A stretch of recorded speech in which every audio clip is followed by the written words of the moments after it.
finalement, quand on t'entend, qu'est-ce qui faisait que Arafat t'aimait aussi bien?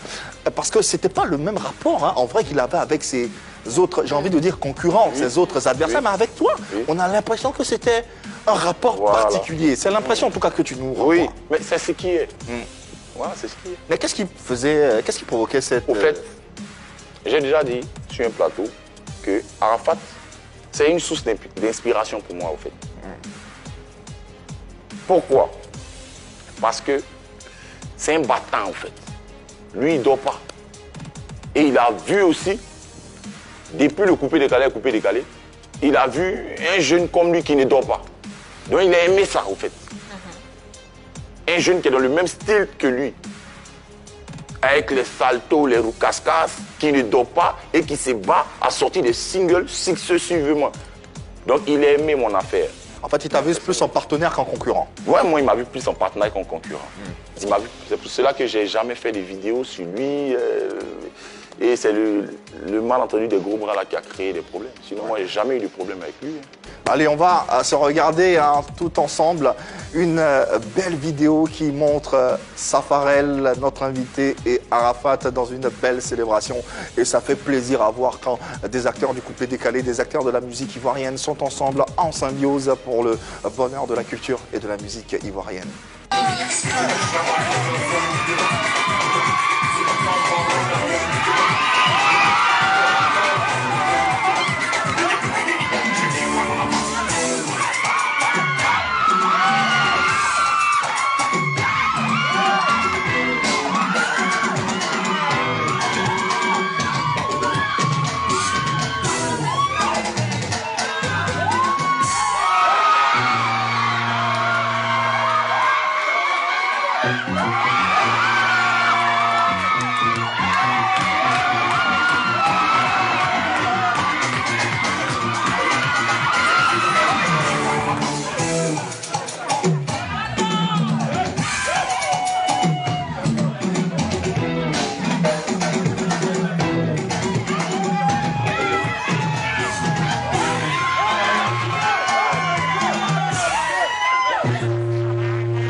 Ok, revenons à Arafat DJ. La dernière fois que vous vous êtes rencontrés, c'est dans cette boîte de nuit quand il t'a suivi au toilette, la dernière fois. La dernière fois, le dernier échange. Oui, et le lendemain, je vais partir au Mali. Quand il est décédé, même, j'étais au Mali. La dernière fois, quand il m'a dit on va faire le featuring, il a dit ok, je pars au Mali pour quelques jours. Je reviens, on frappe. Il dit ok, il n'y a pas de problème. Parce que moi, il m'a demandé, mais et la nuit, là, on partit au studio, on frappait ça rapidement. J'ai dit non, il faut qu'il rentre maintenant. Parce que s'il rate le vol, là, il y avait le conseil de Sidiki. Donc s'il rate, c'est pas bon. Parce que je lui ai dit que je vais venir. En temps, moi, je dors. Quand il dort, on ne me réveille pas. Mais il faut que je rentre vite. Il dit ok, mais si tu viens là, on frappe, hein, il a frappé le beat. Dès que tu arrives en même temps, là, tu ne déposes pas tes valises, mais tu viens chez moi, on frappe ça. Il dit il n'y a pas de rapieux. Donc on fait ça rapidement. Et je suis resté là avec lui, il est décédé derrière moi. Ça, c'est pas des choses à dire. Parce que demain, quand tu vas dire ça, ils vont dire que tu cherches non. Parce qu'il est mort, maintenant tu cherches non. Tu connais les gens, c'est ce qu'ils vont dire. Donc, c'est des trucs que tu gardes et puis ça te ronge, quoi. Tu peux pas dire. Si j'avais pas l'occasion de passer sur ce plateau, j'allais jamais dire ça à quelqu'un. Sauf mon staff, ceux qui étaient là, qui ont su. Parce que mes gars du corps, ils me suivent partout. C'est-à-dire quand ils sont rentrés, quand il est rentré, et ils sont rentrés, ils veulent entendre, il est sorti. C'est entre moi et mon petit, on causait. On était deux. Comment as-tu appris l'accident? Il est toujours tombé sur ses motos. Hein. D'accord. Ouais, Au début, il avait une moto jaune. Il est plusieurs fois tombé dessus, plus grave que ça. Mais oui, il était blessé, ça dit du dos jusqu'au... à la jambe. Voilà, à la cheville même. Mais il s'en sortait toujours. Donc comment j'ai appris ça? Il dit, il va se lever. Lui là, il connaît moto. Donc, je ne suis pas sûr qu'il va aller se jeter dans un truc comme ça. Et puis il va rester dans un faux. Il sait qu'il va faire quelque chose, il maîtrise ça, c'est son mouvement. Mon manager m'a dit, ok, il n'y a pas de problème, mais il paraît que c'est grave. Il dit, oh, laisse-moi dormir. Il dit, il le connaît, il va se lever, ils vont mettre. Tu vas voir quand il arrive à Abidjan, quand on va aller faire le featuring. Attends, mais tu vas voir qu'il est bandé, mais il ne va pas arrêter de faire ses mouvements. Il est très comique. Bizarrement, tout le monde a la même réaction. Hein. Tout le monde a eu la même réaction sur ce plateau. C'est quelqu'un qui aimait la moto, il connaissait la moto. Donc savoir qu'il est parti sur une moto, donc tout le monde a été surpris. Effectivement, je pense que c'est la même chose que... Oui. Et moi-même, ils m'ont dit, oui, Arafat est décédé. Arrêtez vos conneries. J'ai appelé une, deux personnes qui m'ont confirmé, mais je ne croyais pas encore. Par exemple, laquelle j'ai fait le direct pour dire non, qu'à m'informer, parce que plein d'hommes ne peuvent pas mentir. Donc, ça m'a fait bizarre.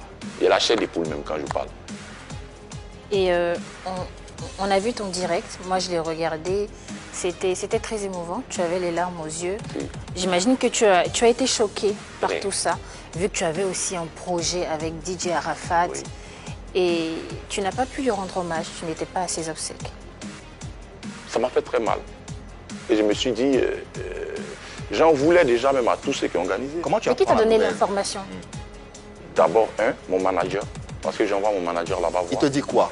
Elle me dit non, on dit que vous ne pouvez pas partir. Voilà la liste de ceux qui ne peuvent pas partir aux funérailles et ceux qui peuvent partir aux funérailles. J'ai dit mais pourquoi? On dit non, les Chinois disent qu'ils ne veulent pas vous voir. Bon, il dit moi pourquoi? Non, parce que tu as fait discours avec lui. C'est là que j'ai posé une question. Est-ce que vous avez vu Arafat blessé? Ou même vous l'avez vu, il avait une bosse? À qui? À qui posais la question? Je posais la question aux organisateurs. Là. Qui principalement? Il y avait Arnaud Jaguar. Il y avait... En tout cas, ils étaient beaucoup. Et vraiment, il faut dire que c'est des inconnus que j'ai vus. Mais j'ai vu Arnaud Jaguar, c'est lui que je connaissais bien. Il a dit, mais vieux, pourquoi? Il dit, ah, petit, il faut laisser ce qui est sûr, on va gérer. Comme les Chinois, il ne faut pas sacrer les Zizani et tout ça. Il dit, ok, vieux, il y a faute. Parce qu'Arnaud Jaguar était dans le même quartier aussi. Ça, c'est un grand frère aussi, Arnaud Jaguar. Il a dit, ok, gère ça. Il m'a dit, ok, il va gérer.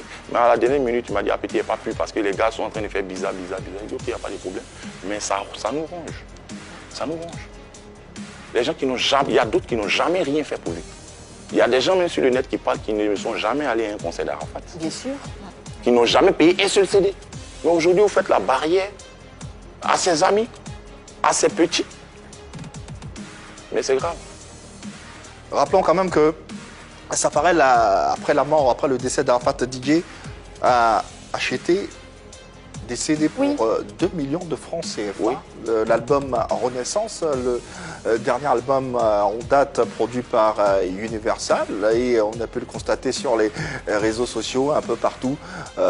Pour cette somme, je pense que c'est assez, ça blesse forcément de ne pas pouvoir participer à ces obsèques. Voilà. Comment tu te sentais lorsque tu voyais les images de cette nuit, de cette fabuleuse journée au stade Félix Houphouët-Boigny? Dans ta peau d'artiste, dans ta peau de partenaire ou compagnon d'Arafat DJ, quelles sont les émotions qui étaient les tiennes? J'ai pas dormi toute la nuit avec ma famille, même mon fils, tu vois. Parce que c'était un peu bizarre en fait. Parce que dès qu'il m'appelle, quand je me lave, mon fils vient et dit, ah papa, il y a Arafat qui t'appelle. Moi je décroche. Ah petit, vraiment, il t'a dit de venir en causer depuis là, tu viens pas. Donc mon fils, il savait qu'il y avait quelque chose entre nous. Aussi, je vais vous dire que ses fans ont joué une grande part de responsabilité, pas dans sa mort, mais dans beaucoup de discours qu'il avait. Dans le changement d'attitude de Arafat? Non, Arafat, lui, il est comme ça depuis. Ceux qui le connaissent, le connaissent. Donc tu es en train de dire que ses fans ont accentué? Ils ont accentué certaines choses. D'accord. Donc, quand il a un problème, peut-être avec un grand frère, il peut arranger ça, ils peuvent arranger ça, mais non. Il met du feu en bas. Non, pourquoi tu es allé là-bas? Pourquoi? Tu es un garçon, tu es con, tu es con, tu es con, tu es con. Et quand on le voit... Son entourage ou les Chinois, ses fans? Il écoute beaucoup ses fans même que son entourage. Ah, d'accord. Il est beaucoup avec ses fans que son entourage. C'est normal pour un artiste d'écouter ses fans, non? Oui, c'est normal. Mais écoute aussi ton staff.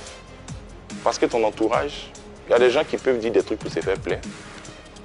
Est-ce que vous avez essayé d'expliquer aux Chinois qu'en réalité, il n'y avait aucun problème entre vous et Arafat, et que vous vouliez aussi, à votre manière, rendre un dernier hommage à votre artiste? C'est inexplicable. Au moment où les fans ils ont perdu leur artiste, ils ont très mal.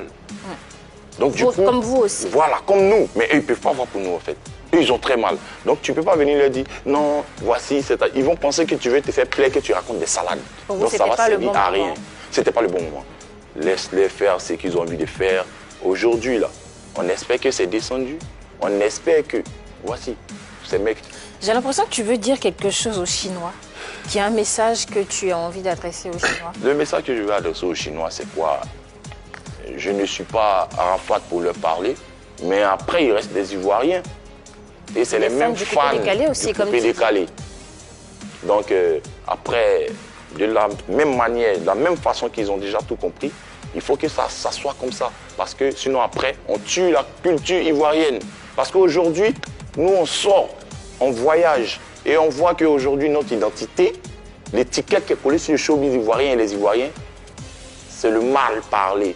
Oh, vous êtes Ivoirien, vous là, vous êtes là, vous insultez les gens. Dans votre pays, là, vous dénigrez vos artistes. Vous insultez, oh, pousse là-bas. Toi-même, dans ton pays, on t'insulte. Nous, on fait quoi et toi ici? Mais ton ami, peut-être sénégalais, guinéen et tout, tu t'es invité au spectacle pour plaisanter, il te dit sans plaisanterie, mais ça rentre. Et c'est la vérité. Et c'est tout ce système-là qui a amplifié ça.